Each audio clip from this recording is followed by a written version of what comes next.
Welcome to Beginning to Blend, a new Blender-centric video series focusing on two methods of modeling in Blender. I'm your host and guide, JoRaSe, and I hope you'll stick around for the duration of these videos. Hello everyone, and welcome to this session of Beginning to Blend, a series by me, JoRaSe. So we've worked with cubes and cylinders up to this point. Let's take a look at the Create options on the Create tab and see what other shapes we've got. We've got plane, cube, circle. We haven't done anything with spheres yet, so let's do something with a sphere. I know, a light bulb.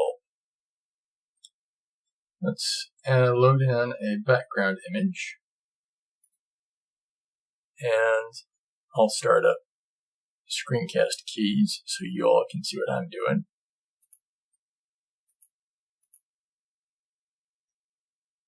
And let's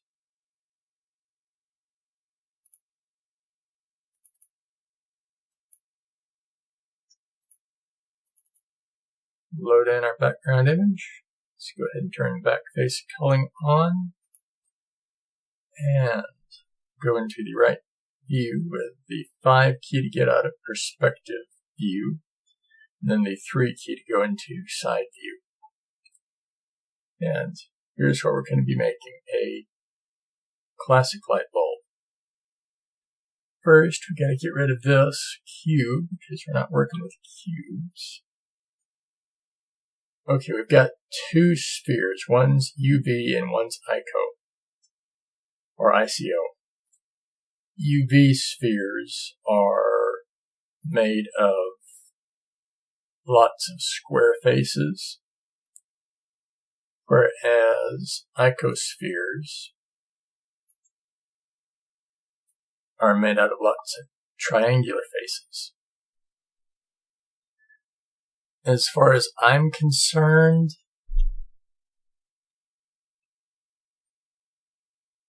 the major difference is the amount of faces each comprises. And for what we're doing, we need the lower face count.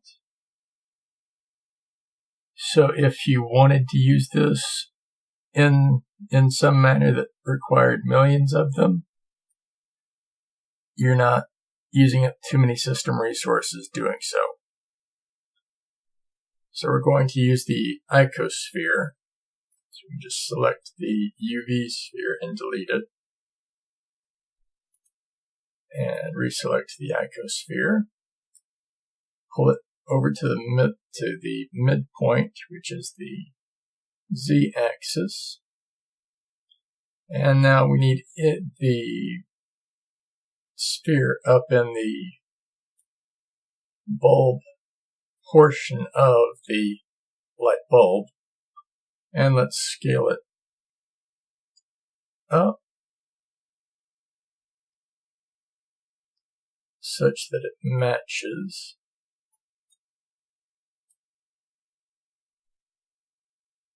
like so. Now hit the Tab key on the keyboard, followed by the Z key. Puts us in edit mode, and then the Z key puts us in wireframe. And what we want to do is take this edge loop here and replicate it down, because it's a straight edge loop. It's not like some of these others. So what we're going to do that is select these and delete them. So to select is the B key, click the left mouse button and drag, and then to delete is the X key and one of those options. I always choose vertices, edges, or faces because it gives me a bit more control over what I'm doing. So now with that deleted, we can select this edge loop here and hit the E key. This will extrude it, and by pressing the Enter key, it locks it in place. And now we want to grab the blue arrow, which is the Z-axis move handle, and drag it down with the left mouse button. And we just want to take it all the way down to here. Get it right at that bottom edge of the actual bulb. And we can go ahead and scale it down now. To scale, you just use the S key and then drag. So there we have that. Let's go ahead and deselect it with the A button. Now, up on Tools, let's go down to Loop, Cut, and Slide. And we want to put in, I'm going to start with 2 loop cuts, and we'll probably need to add more as we go. This one looks okay, it's matching up. Let's do the same here. Pull it up a little bit. Bring it in. And now you can see in between each one we need a few more. So let's add one more in between each and scale them out. So there's one more loop cut here.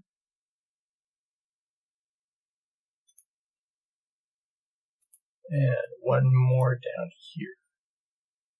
And I'm going to move it just a little bit. Scale it in. Now we still need one down here. Bring it down and scale it out. So there we have our bulb shape for our light bulb. Now we need to do the metal little screw-in bit. And for that, we're going to go back to our friends that we've been working with on the Create menu, the cylinder. So go ahead and create a new cylinder. And we need it to have 12 vertices, not 32. And we do not want a cap fill type, so choose none. Now those settings changed, we can slide it down on the Z-axis. Grab this point and we want to scale it out a bit. Pull it up. And we may need to scale it out a little bit more, because it needs to basically cover the entire bulb. Now let's rotate it on the Z-axis and try to line up some of these vertices, which will help.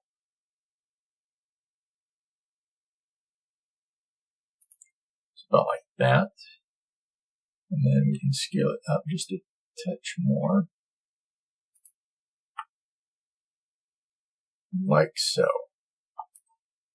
Now let's grab this one and we want to extrude it in. So the E key and the Shift key extrudes it in. And we can lift it up a little bit. There we go. Now we need to add a couple more edge loops here. So let's go back and grab loop, cut, and slide, and let's add in 4 for right now. And what we're going to do with these is kind of rotate them to where they match up with the ridges. So we're just going to grab and pull. like so. Rotate, grab, and pull. There we go. And we may need to scale them out. This one we definitely need to scale out. And then pull it back into alignment with everything else. There we go. Scale it out just a bit more. Alright, next one. Pull it up and rotate it. Slide it down a little bit because I pulled it up a bit too far. Scale it out.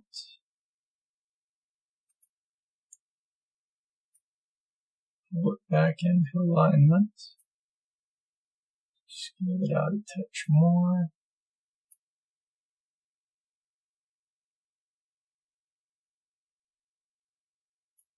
There we go. Now with this, let's just scale it in.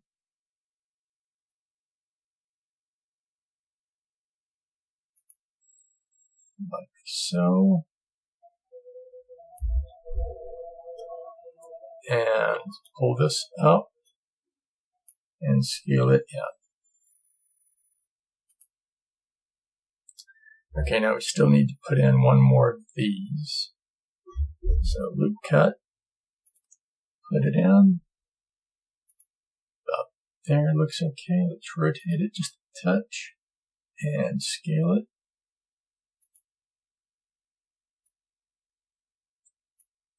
Slide it over and up a little bit.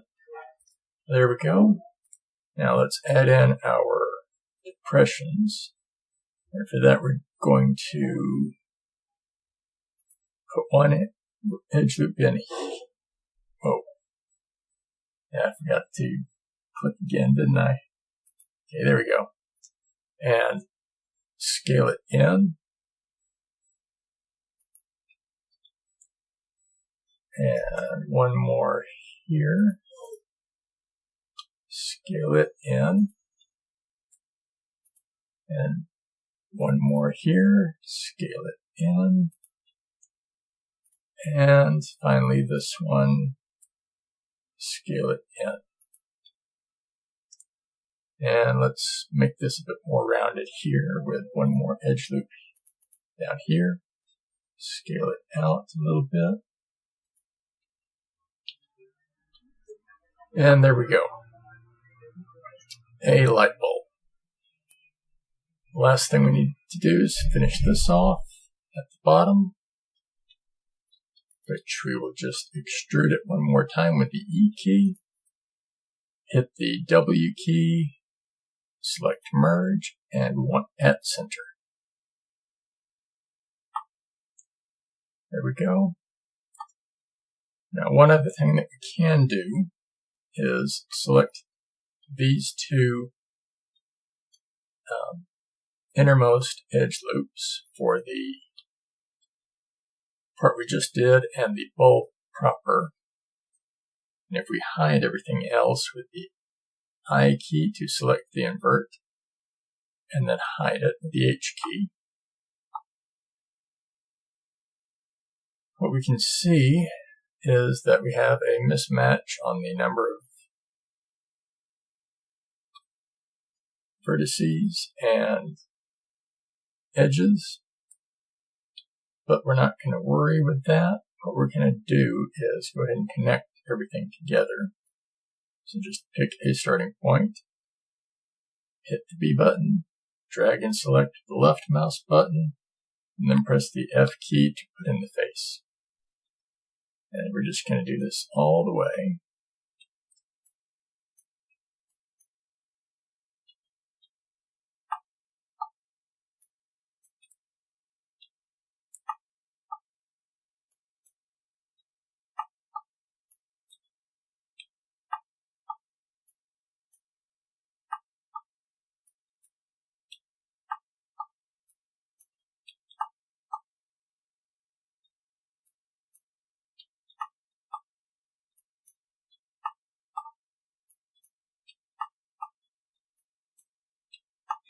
Just do it all the way around.